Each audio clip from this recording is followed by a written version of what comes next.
confirm a few things. You indicated that Major General Khan didn't introduce himself to the members. Is that correct? Yes. And did you engage with him at all? No, I never spoke with him for the day. All right. I only spoke with Ricardo. Okay. Great. Let's now go to what he has to say. Let's start at paragraph 7. Just briefly, he indicates that on his arrival, he saw many police cars at the scene, including that he saw a truck and a black Nissan buggy parked next to the truck, fully loaded with black bags. He then went to the group of police officers who were at the scene and engaged with them. He got a briefing from Highway Patrol. He then engaged the risk manager of Scania. Then you'll see at paragraph 8, he then approached the members who were standing next to the buggy.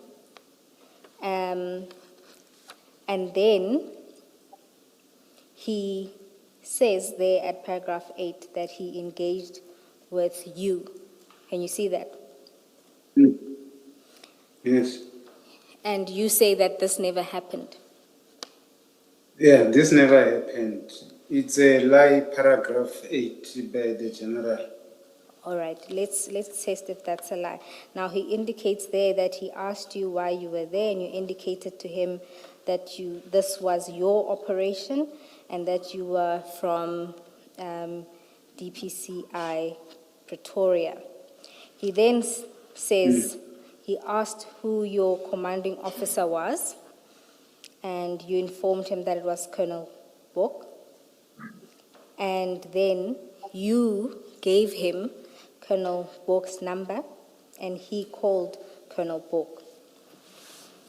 Now... Yeah, the whole paragraph of paragraph 8 is a lie.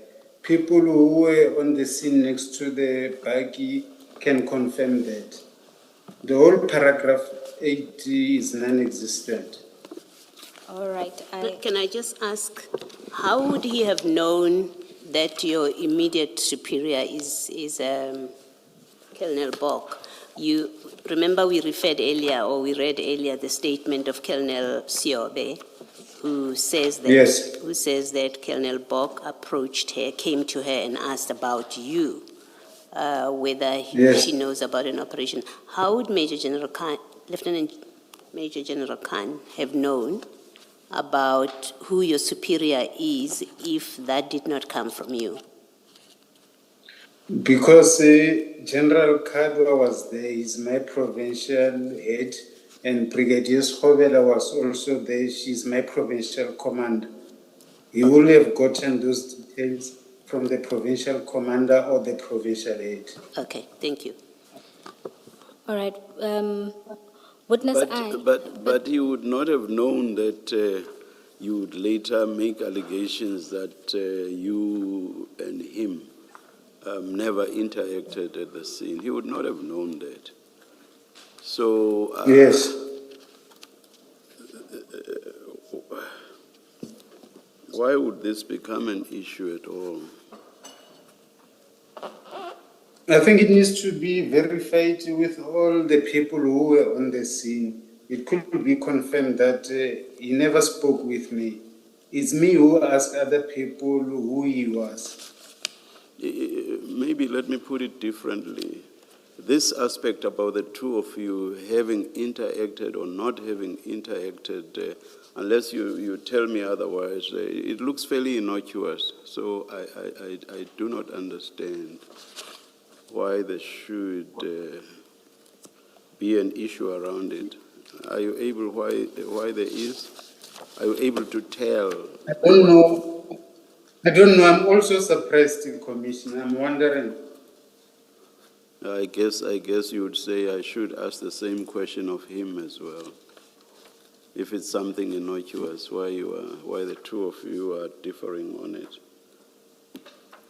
Yes. Chair, perhaps if we consider the evidence of Colonel Bok as a third party, Yes. I think it will show why witness I's version is improbable.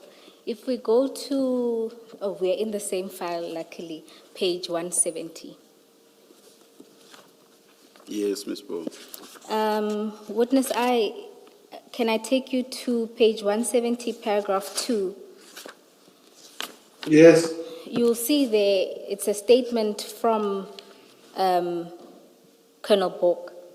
And without reading Yes. the entire thing, he indicates that at 11:55, he received a call from Major General Khan asking if you had reported to him and whether you had a narcotic investigation in that unit. He responded in the affirmative, Yes. and he then asked him, he then indicated to him that he was going to arrest you for defeating the course of justice.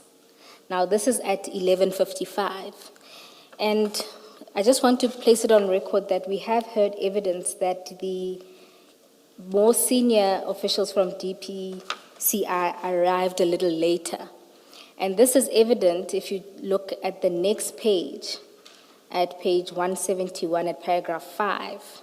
There, Colonel Bork indicates that he got a missed call from the provincial head of Major General Kadwa at 12:25, and that was the missed call, to which Colonel Bork called him back, and basically General Kadwa was requesting the same information that was requested by General Khan.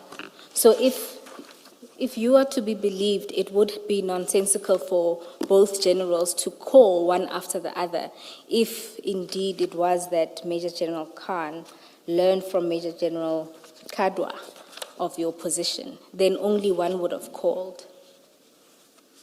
So both the time lapse and the calling of the two generals, at least to me, suggests that Major General Khan called first and pursuant to a conversation with you. No, Commissioner, I still maintain I never had a conversation with General Khan, and all the people on the scene could confirm to that effect. And then,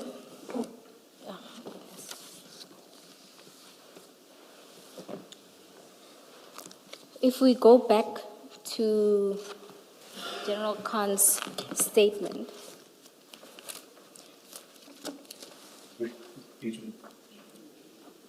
it's page 190.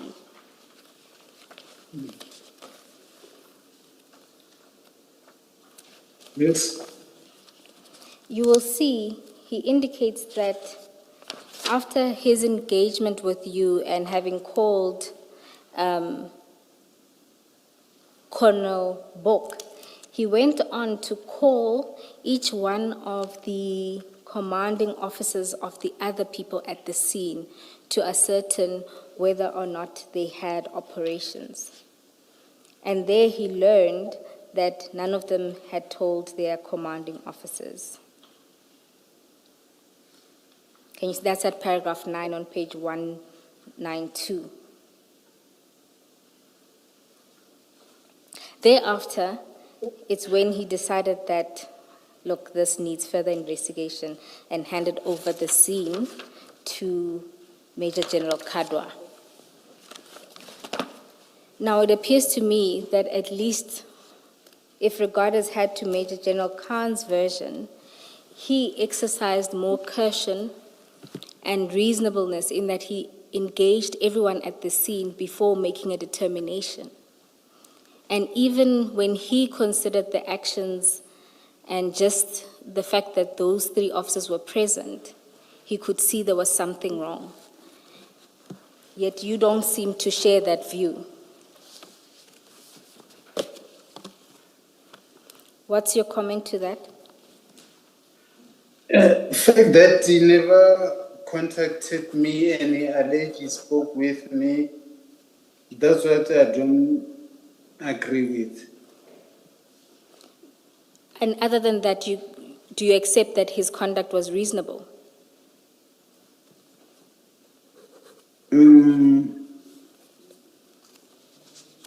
From investigative point of view, no, because he's a general of crime intelligence.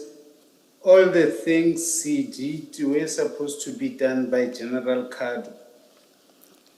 Yet you equally indict General Kadwa for having received a briefing from him so that he can assign members to do the investigation.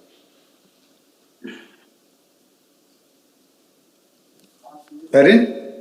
I'm saying that you say those things ought to have been done by General Kadwa, yet you indict him for having been briefed by Major General Khan and then assigning people to deal with that investigation. No, Commissioner. The thing is, General Khan came to the scene and took over the scene and gave instructions. As a crime intelligence general, to start with, he was not supposed to be on scene. That's why I'm saying those things were supposed to be done by General Kadwa, who heads investigation unit. All right. The evidence that has been put before this commission is actually that the arrests were all made by Colonel Sebola now, who was then a captain. So Major General Khan didn't arrest anyone. But he gave instructions. He gave instructions to who? He was speaking aloud. I don't know to whom specifically he was instructing. Maybe those members of organized crime, Jimistan and Joburg. Yes, and the version of the organized crime, Jemiston, is that they took over the scene and they effected the arrests, they collected the exhibits. So they took over the scene and conducted all of those things that you accuse General Khan of having done. Can we just, this witness may not be aware. The directors of the company, Yellow Jersey Logistics, which is the company that was transporting this container to Scania in Egerton, they say, and you see that in 145 of the same bundle, they say Mashaba and Mukhane introduced themselves as crime intelligence. Were you aware of that? No, I'm not, Commissioner. Now, can you blame a crime intelligence general for going to the scene when he is told that there are people who are impersonating crime intelligence and conducting a drug bust in Egerton? Now that you know those facts, can you blame a crime intelligence general for going to a crime scene if there's information received that there are people impersonating crime intelligence who are conducting a drug operation? No, Commissioner. So you will withdraw the statement that he was not supposed to be there? Okay, Commissioner. Please look at page 145, paragraph 3. Yeah, I'm having a look at it. This is the statement of the operations director at Yellow Jersey. You see, he says while he was at home preparing to go to work, Hardas, their intermodal director, gave him a call stating that there are people from crime intelligence here asking to know that Mashaba is not from crime intelligence. He's a traffic officer from Citibank. And we know that, Mashaba, and we know that Makhano is a SIMA analyst based in Zonkizizwe. He's not crime intelligence. Even if he was crime intelligence, he's not operational, he's desk-based. So he would have no business asking to open containers. Now that you know those facts, do you still say it was improper for a crime intelligence general to be called to the scene to see what's going on? No, I was not aware of this. Thank you. Just on the back of that, Now that you know you've had this, which you say you were not aware of, that Mahano and Mashaba misrepresented themselves as crime intelligence officers, you know that now.